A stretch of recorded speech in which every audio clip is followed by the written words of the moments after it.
Biostatistics Internship Step-by-Step Guide. Step 1. Decide your target and timeline. Pick up the type of internship you want, especially in pharma, CRO, or in academic research lab, hospital, clinical research, public health agency, or data science team in the biotech and setup. So the first step is to find out what is your interest and then approach the relevant type of internship. Second is choose your timeline, immediate, for example, next 1 to 3 months, or short 3 to 6 months, or you want any longer for 6 to 12 months. This determines what to prioritize. Step 2. Build the must-have skills, 2 to 8 weeks parallel. Now, parallelly, you can build up your skills, especially in R, SAS, Python, SQL, statistics fundamentals, version control, and MS Excel. So these are the technical skills, especially which are used in biostatistics and pharmaceutical roles related to various databases and the statistical tests and the methods that are used, and the data cleaning or code sharing or all those. So it's very essential to build up these essential technical skills. The next is to develop your soft and domain knowledge. Say for example, the clinical trial basic. So what is the basic of a clinical trial? What is clinical trial? What is protocol? What are the different type of phases, and what are the endpoints, and what are the kind of designs? So all these knowledge you need to collect together in order to approach for your internship. So second is the regulatory data standards. So say for example, you have a clinical trial study. So in regulatory, it requires certain approval, right? So what are those approvals? Is it country specific, or it's only the global specific kind of a data standards? Now CDISC is an organization where globally all the pharmaceutical and CRO companies, they need to follow certain data standards which are related to SDTM and ADAM. So it's not that you need to be perfect at or you need to be expert at the initial stage, but you should be aware the basic questions. You should have those answers so that the opposite person will feel that okay, you are trying to collect as much information as possible. Then communication is like ability to explain results in a plain language. Now say for example, I have a statistical test, right? chi-square test or a Fisher's exact test. Now, a statistician will understand better, if you are from the SAS programmer or a biostatistician or a statistician background who has a statistics knowledge. But consider certain those people who do not have those knowledge. So you need to explain those results in a very plain or a common language so that anybody can understand. So that communications that you need to develop with respect to any examples that you can consider with respect to real world scenario. The next is the team tools. Like you can use various tools that are available: Zoom, Zira, Confluence, Familiarity for helpful. So you need to build all the skills parallelly. You can work together. Step 3 is to create 3 portfolio projects. It would take 2 to 6 weeks. So say for example, you are creating certain reproducible small projects. So they say project A is analysis of a public clinical data set. So say for example, survival analysis with Kaplan-Meier and Cox model, which is nicely commented with R markdown. So these kind of analysis, especially when you have the public clinical data, it will help to build as to a particular project. The next, it could be a simulated clinical trial analysis where you simulate data, show randomization, then the basic efficacy analysis, then you present the A summary tables. So these are just kind of an examples which I have set. So you can yourself create your own portfolio projects as per your interest and as per your topic. So you can, in the end, what you can deliver is a 1 page PDF report with 2 to 3 very clear scripts and the notebooks. So this is very essential step. Step 4 is to polish your resume and LinkedIn. Now, LinkedIn is also a particular website where you can search jobs, you can update your CV, you can post your resume that you are looking for an internship or something like that. So it would take around 1 week to finish this step. So, say for example, you have certain resume rules, example, sample resume bullets, and then the LinkedIn. So here you need to keep one page if undergraduate and early career. Now since you have just come out of the college, you don't have any experience, so I think one page is quite enough, like if you are graduate, postgraduate, or you are just coming out of the college. Next is to create a build short headline, like a biostatistics student R SAS survival analysis, and you're seeking for summer 2026 internship. So these kind of short headline, it will attract recruiters to look at your profile stating that you're looking for the internship. Then you can use what are the action verb, include your take and measurable result, whatever your project, small project that you have worked on. Then the sample resume bullets, you can mention whatever performed exploratory and survival analysis in your internship, oncology data set. Then you produced publication ready plots, 2-page technical summary, whichever technical organization that you have worked or you have done your internship, right? And then you have implemented some data cleaning pipelines.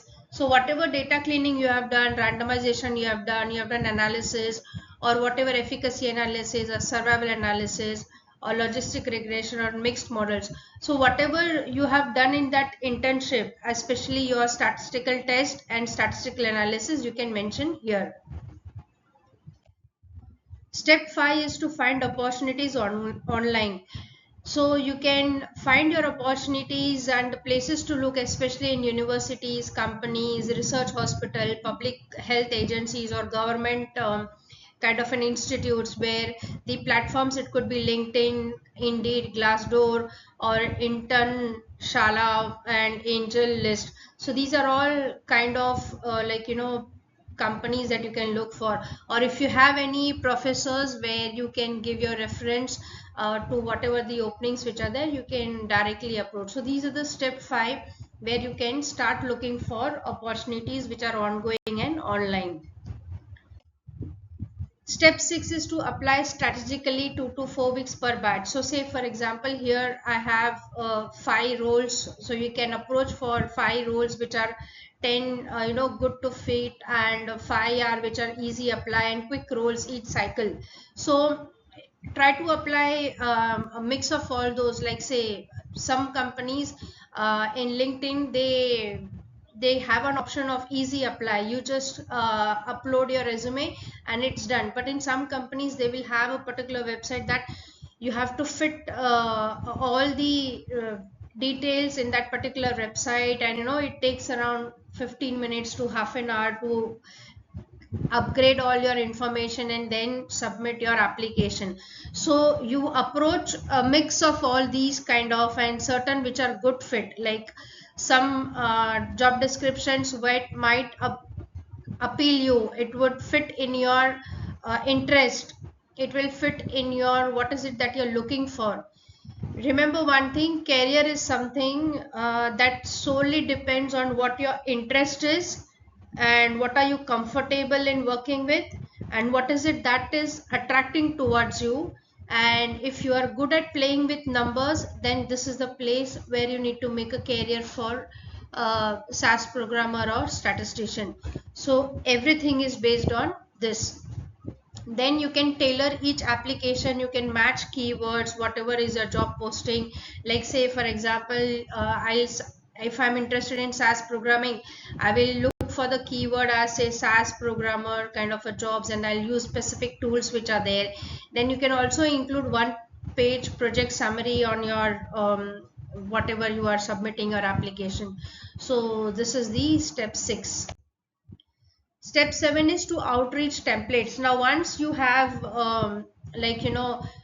submitted your resume and you have applied, then you can also write a short email if you have got the hiring manager email ID or a LinkedIn message, you can send across saying that subject interested in biostatistics internship, your name and university. You can write dear PI or HR name, whichever is your recruiter or whatever that the job posting which is there in LinkedIn or any other platforms. So you can write here, I am this year this degree student at this university studying in biostatistics, statistics or public health, whichever is your interest in whatever field you have studied and you have graduated or post graduated. Then you can write, I'm interested in this so and so this. See, so that's what I'm saying. Career is always dependent on what is your interest and what is it that is attracting towards you and what is it that your goal, that is what you would like to achieve in this world. So everything is based in the interest of the specific human. So here I have experience in ARC, survival analysis and reproducible reporting. I'm interested in contributing as an intern or a research assistant in this specific term or department you can mention. So can we please have a 15 minutes call to discuss possible opportunities? So this is how you can approach your PI or your HR contact if you have got received from the LinkedIn, and then you can close the message or the letter by thank you for your time, your name, phone number, your LinkedIn message or the profile link, and you can follow up like after 10 days. Now even if you have sent this message, you don't get any response, like it's not necessary that the another day, the next day you start approaching them. Don't do that. Give them some time, give them some 1 week's time or give them some 10 days of time, because the more frequent you approach, that does not create a good impression. So wait for 10 days or 1 week.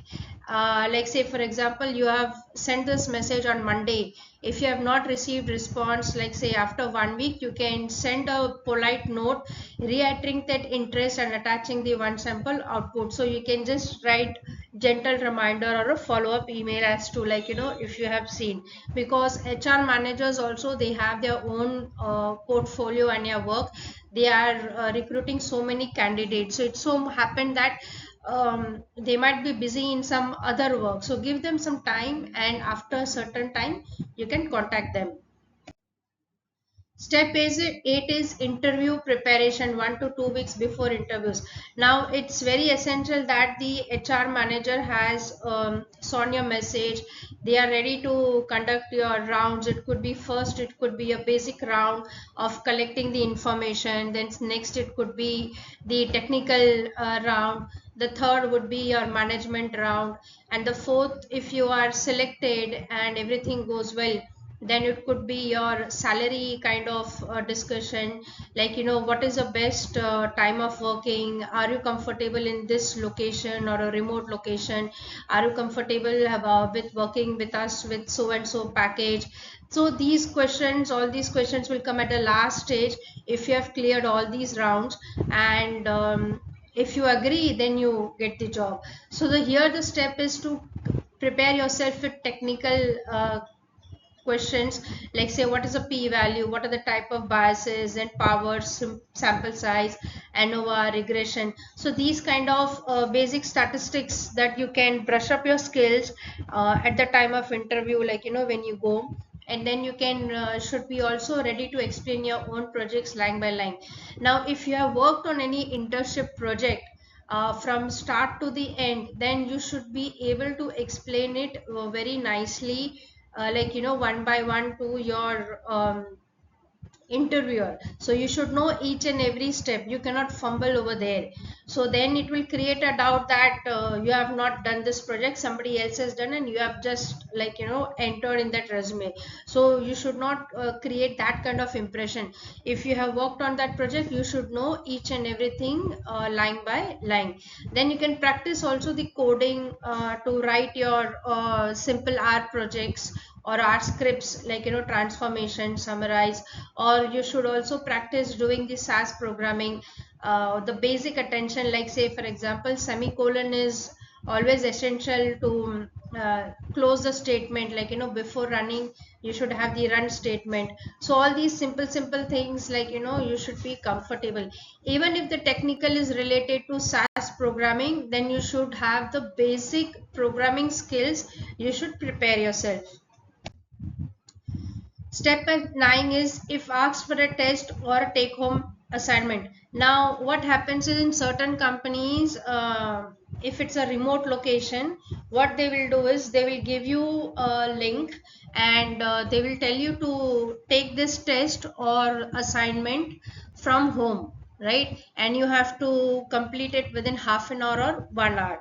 So they will give you a link, and that link will work only once, the moment you have logged in, right? So you should have your own laptop, your internet connectivity should be good enough, so that you can complete that assignment during that duration. So they will have also a timer, you will see on the screen, that the timer is set for 1 hour or half an hour, and then you have to complete that assignment.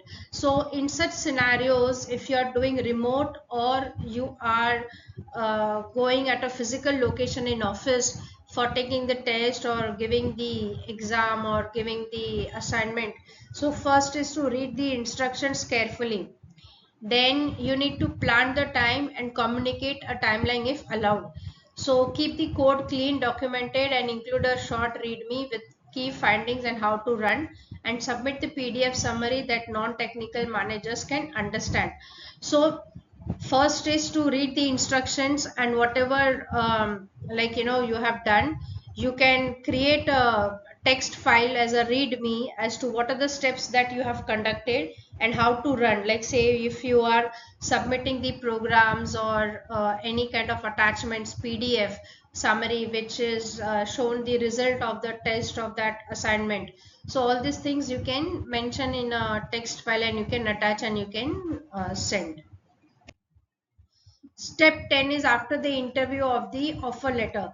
So now what happens is you clear the round of interview, all the rounds. So once you have reached the offer stage, you can send a thank you email within 24 hours summarizing one point that you enjoyed discussing and reiterating the interest. If offered, you can clarify what is the start date, when is the date that I need to start, like what is the duration of giving my response. So say for example they approach you to inform you that you have been selected and you would like to offer you and so that, so you can clarify in that particular call like what is the start date that I need to start. And suppose if they have given you the offer letter or appointment letter, within how much time you need to provide your response, because accepting that offer letter also has some duration. Like say it could be 1 week or 10 days, and if you don't respond within 1 week or 10 days as described or as informed by the company, then that offer letter uh, is provoked, like that offer letter does not stand legal. So these are all clarify questions that you need to ask. Then what is it that you need to submit the documents, like at the time of signing the offer letter or signing the appointment letter. Then what is the salary that you're going to get, package, who is going to be a manager, and how I need to uh, create the mentorship, or the working hours. It could be day shift, afternoon shift, or the evening shift, or the night shift. So these are the working hours, especially also the location, whether it's remote location or it's office location, or whether it's going to be the hybrid location. Now in hybrid location, what happens is 2 days you will be in office, and 3 days you need to work from home. So it's quite kind of complicated, like you need to keep jumbling between your office and home, and like you need to manage your Monday to Friday, all those days, and that you need to work. So whenever you receive the offer letter or the appointment letter, please ensure you ask the relevant questions before signing your offer letter, so that you don't land up in some other situation without asking the question and accepting the offer. That only leaves you in that dilemma as to why did I not ask this question before. So you should not fall into that dilemma or the trap. So ensure, so this all are the steps for internship in biostatistics for you're making your career. Many thanks for watching my video and happy learning. Please like, share, subscribe, leave a feedback comment.